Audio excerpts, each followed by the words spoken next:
Bien, estimados estudiantes del quinto año de secundaria de la institución educativa Pedro Nolasco, muy buenos días tengan ustedes.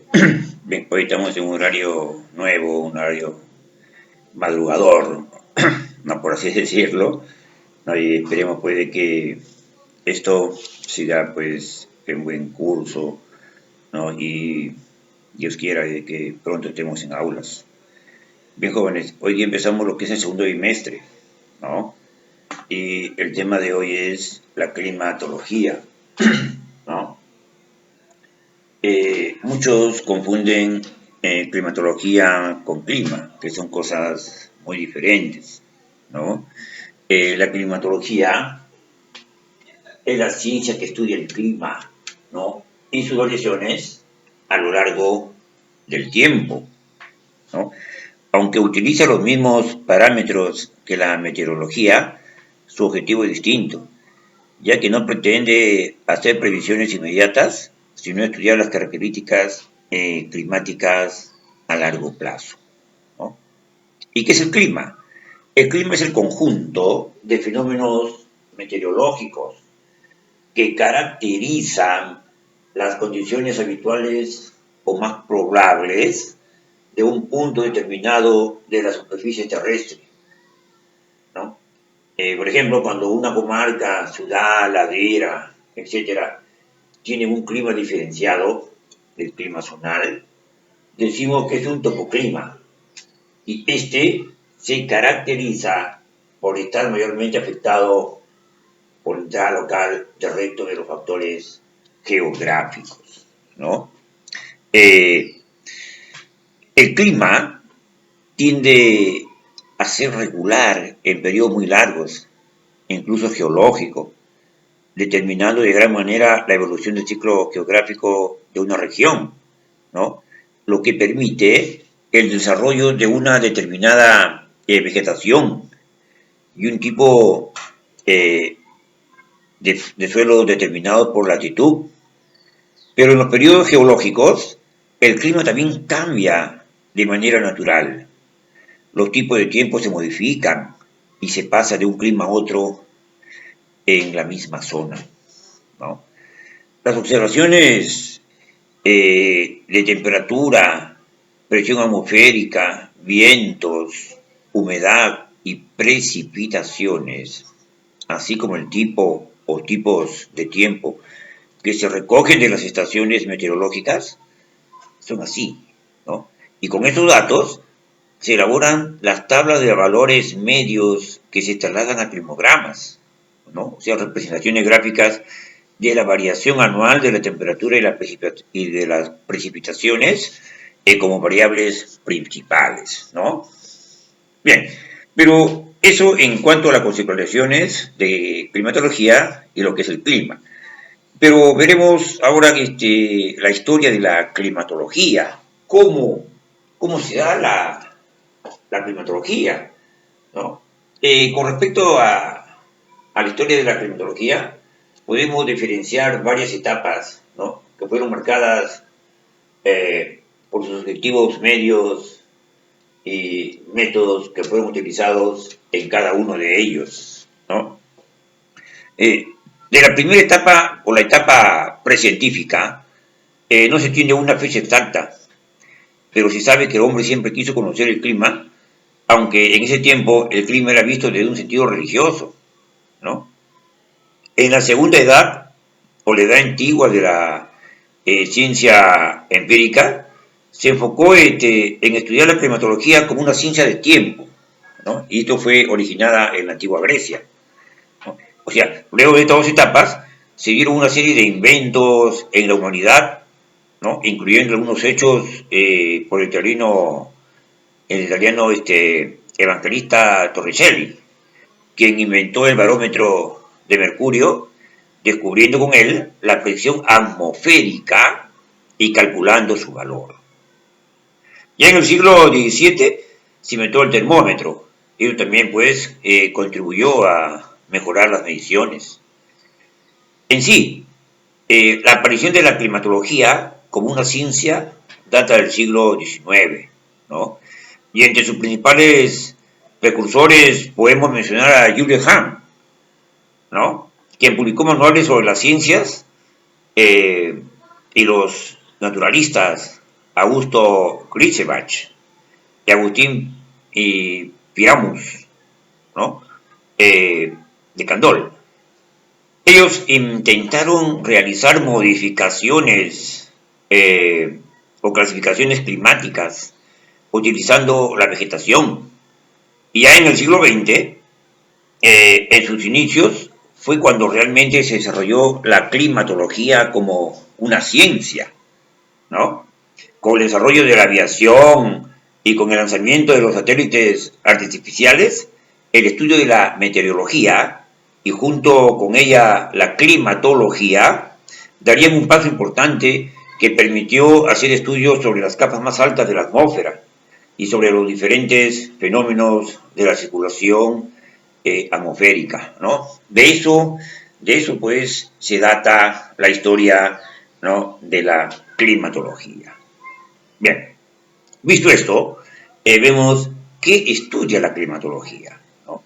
Por el estudio de la climatología tenemos que considerar tres métodos que son importantes, ¿no? El primer método es la climatología analítica, ¿no? Luego la climatología dinámica y la climatología sinóptica. ¿Qué es la climatología analítica? ¿No? La climatología analítica es la que está basada en el análisis estadístico de las características que se consideran más significativas, ¿no? Y en ella se establecen los valores medios de los elementos atmosféricos y se establece la probabilidad de que se alcancen determinados valores extremos. Y en la climatología dinámica, ¿no?, es la que proporciona una visión dinámica y de conjunto de las manifestaciones cambiantes que se registran en la atmósfera como una unidad física, ¿no? O sea, en una aplicación matemática de la atmósfera mediante las leyes de la mecánica, de fluidos y de la termodinámica, ¿no? Y luego vemos lo que es la climatología, ¿no?, sinóptica.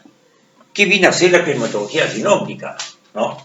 La climatología sinóptica es aquella que analiza la configuración de los elementos atmosféricos en un estado tridimensional y a unas horas concretas y de su evolución. Y en ella, en la climatología sinóptica, se pretenden descubrir leyes empíricas e incrementar el conocimiento acerca de la atmósfera, ¿no? El uso de los métodos estadísticos ha tomado aquí considerables críticas entre los partidarios de la climatología dinámica y de la climatología sinóptica, ¿no? Se criticaba su alejamiento de la realidad atmosférica en un momento en que los avances en el campo de la física, ¿no?, en las técnicas de captación de datos y en los métodos de cálculo que parecían permitir un conocimiento detallado del sistema atmosférico. Sin embargo, se vio pues defraudado debido a la aparición de considerables limitaciones en un enfoque exclusivamente dinámico en climatología, ¿no? El descubrimiento del caos en determinados sistemas dinámicos no lineales como la atmósfera conlleva la necesidad de un replanteamiento de los métodos estadísticos como vía para entender unos mecanismos imposibles de entender por medios exclusivamente físicos, ¿no? O sea, había pues que cambiar de todas formas, ¿no? Y luego vemos los tipos de climas, ¿no? En la clasificación de los climas tomamos los parámetros principales que son la temperatura y las precipitaciones, ¿no? Y podemos dividir los climas en tres grandes grupos y dos variantes, ¿no?, que son los climas templados, los climas fríos, los climas variantes, los desérticos y los monzones, ¿no? ¿Y qué es un clima cálido? ¿No? Vamos a ver acá. ¿Qué es un clima cálido? Los climas cálidos son aquellos o son aquellas zonas donde hay altas temperaturas a lo largo del año, ¿no? Y estas altas temperaturas a lo largo del año, sin diferenciación de las estaciones, ¿no? No hay mucha diferenciación de las estaciones. Verano, primavera, invierno, otoño, casi son iguales, ¿no? Y en algunos casos, las lluvias se suceden de forma continua a lo largo de todo el año, mientras que en otras se distinguen una estación seca y otra lluviosa de 6 meses cada uno, ¿no? En este clima cálido, por ejemplo, en las zonas del trópico, no hiela nunca, aunque las temperaturas no sean tan elevadas como en los desiertos subtropicales, debido a la humedad del aire que se encuentra entre un 80 y el 100%, lo cual dificulta la penetración de los rayos solares, ¿no? Por ejemplo, en la zona ecuatorial, las temperaturas son casi constantes y no hay estación seca, pero según nos alejamos del Ecuador, las lluvias ya son discontinuas a lo largo del año, dando lugar a una estación seca, ¿no? Y dentro de ello tenemos lo que son los climas templados, ¿no? En los climas templados hay 3 variaciones, ¿no? El clima oceánico, el clima continental y mediterráneo.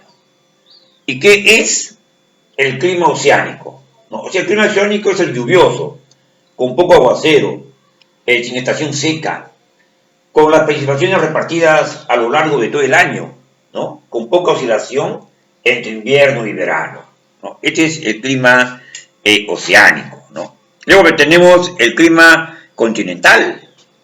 Y el clima continental se caracteriza por altos contrastes entre invierno y verano, con menos precipitaciones. Son principalmente de carácter estacional en otoño y primavera, ¿no? Con inviernos fríos y secos y un verano cálidos, lluviosos, con gran amplitud anual de la temperatura, ¿no? Y en este sentido, ¿no? Tenemos también lo que es el clima mediterráneo, ¿no? Y el clima mediterráneo se distingue por veranos cálidos, ¿no? Y secos en inviernos, y con suelos, con inviernos suaves y lluviosos, ¿no? Pero aquí también se dan varios tipos de climas, ¿no? Los climas fríos, y dentro de las variantes, los climas desérticos y los climas monzones, ¿no? ¿Qué son los climas fríos? ¿No? Son inviernos que duran la mayor parte del año y no conocen el verano. El mes más cálido no suele alcanzar los 10 grados de temperatura media, se dan en las regiones polares y las altas montañas. Y dentro de las variantes tenemos los climas desérticos, ¿no? Los climas desérticos pueden ser considerados como variaciones de climas cálidos y templados. Este tipo de clima tienen rasgos diferentes entre sí, pues no se dan en las mismas condiciones climáticas en el desierto del Sahara que en el Asia Central o los que se encuentran próximos a la costa americana, ¿no? Y los climas monzones se originan por la diferencia de temperaturas existentes entre el Océano Índico y el subcontinente indio, ¿no? Mientras que en el monzón de verano la estación es húmeda y el viento sopla de mar hacia tierra, mientras tierra llevando consigo intensas lluvias. En el monzón de invierno el tiempo sopla de tierra hacia el mar y tiene lugar la estación seca, ¿no? Eso son las partes primordiales de la estación de los monzones y los climas desérticos, los climas fríos, ¿no? Y el clima mediterráneo. Bien, vamos a hacer una pausa y venimos con la segunda parte del tema de la climatología. Ya regresamos, permiso.